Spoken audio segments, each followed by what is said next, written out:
Vous écoutez La Voix de l'Espérance, une émission qui vous apporte paix, joie, confiance et espérance.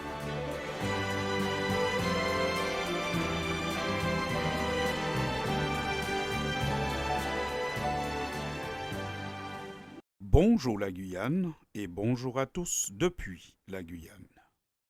Faut-il savoir maîtriser l'art de la trahison pour réussir dans la vie?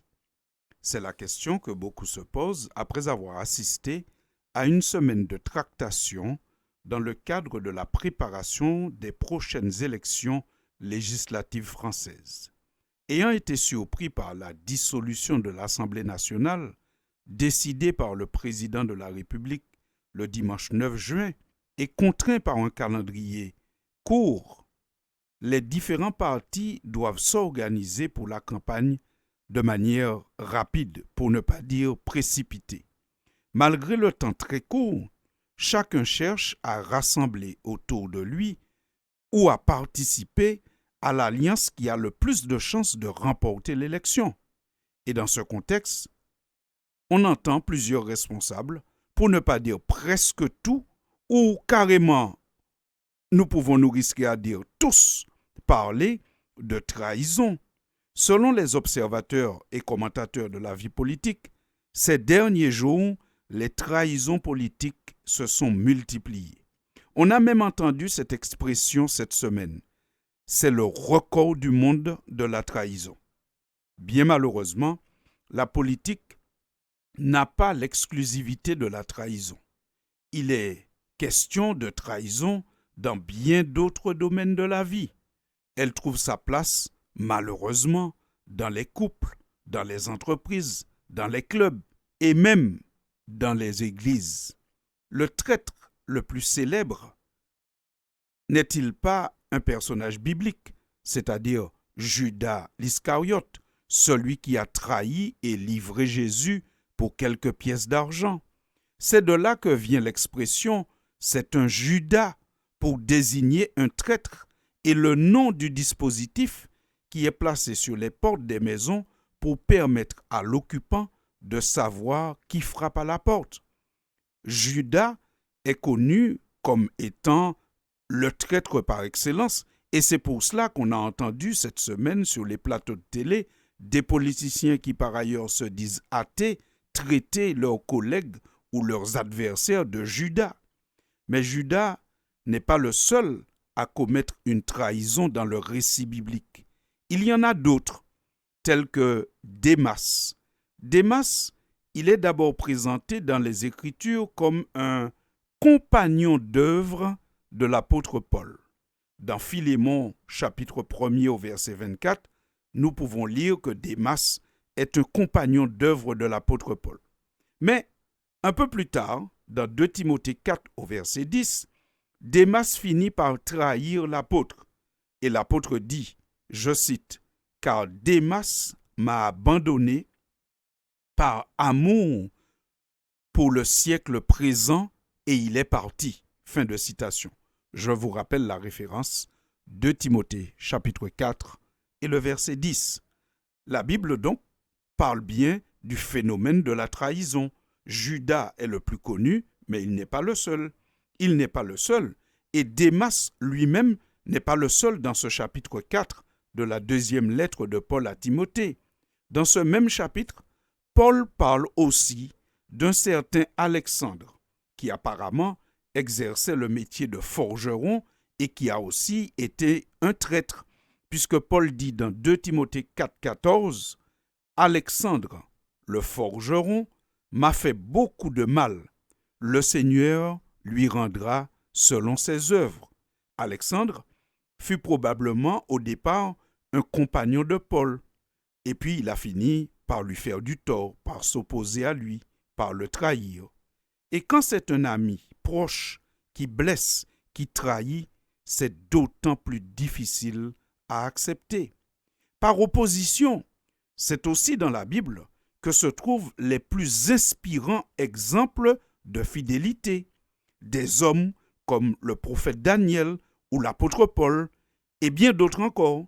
Dieu lui-même n'abandonne jamais ses enfants et ses serviteurs. Dieu est le modèle de fidélité par excellence et il a de ses disciples en la matière. Nous parlons bien sûr de la fidélité. Les histoires de vie rapportées dans la Bible démontrent qu'il n'est point nécessaire de maîtriser l'art de la trahison pour réussir dans la vie. Au contraire, la Bible dit dans le livre des Proverbes, au chapitre 10 et au verset 22, « C'est la bénédiction de l'Éternel qui enrichit, et il ne la fait suivre d'aucun chagrin. » Fin de citation. C'est ainsi qu'on comprend que dans la pensée biblique, dans la pensée chrétienne, ce n'est pas la trahison qui est l'arme pour réussir, mais la fidélité. D'abord, la fidélité à Dieu. C'est ainsi que l'apôtre Paul a eu l'occasion de l'expérimenter. Puisque vous vous rappelez, dans 2 Timothée 4, il parle d'un certain Démas et d'un certain Alexandre qui étaient ses compagnons d'œuvre et qui l'ont abandonné, qui lui ont fait du tort. Mais il poursuit en disant au verset 16, « Dans ma première défense, personne ne m'a assisté, mais tous m'ont abandonné. Que cela ne leur soit point imputé. C'est le Seigneur qui m'a assisté et qui m'a fortifié, afin que la prédication fût accomplie par moi et que tous les païens l'entendissent. Et j'ai été délivré de la gueule du lion. Le Seigneur me délivrera de toute œuvre mauvaise, et il me sauvera pour me faire entrer dans son royaume céleste. À lui soit la gloire au siècle des siècles. Amen. » Fin de citation. Celui qui, comme Paul, se sent trahi, peut compter sur Dieu, car la fidélité est dans la nature même de Dieu. C'est ainsi que la Bible dit encore dans 2 Timothée 2 au verset 13, « Si nous sommes infidèles, Dieu demeure fidèle, car il ne peut se renier lui-même. » Dieu ne peut pas se contredire, puisqu'il invite à la fidélité, il ne peut pas être infidèle. Dieu ne peut pas faire le contraire de ce qu'il dit. Il invite à la fidélité, il ne peut pas être infidèle.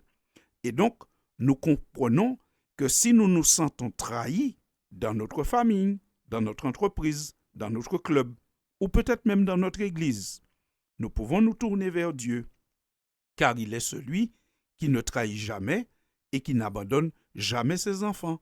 Et si nous avons eu un moment de faiblesse et que nous avons donné dans la trahison, sachons et n'oublions jamais que Dieu pardonne à ceux qui reviennent à lui d'un cœur sincère, même après une trahison. L'apôtre Pierre a bien trahi Jésus, il a bien renié le Christ en public, mais il a été pardonné, car il est revenu humble et repentant.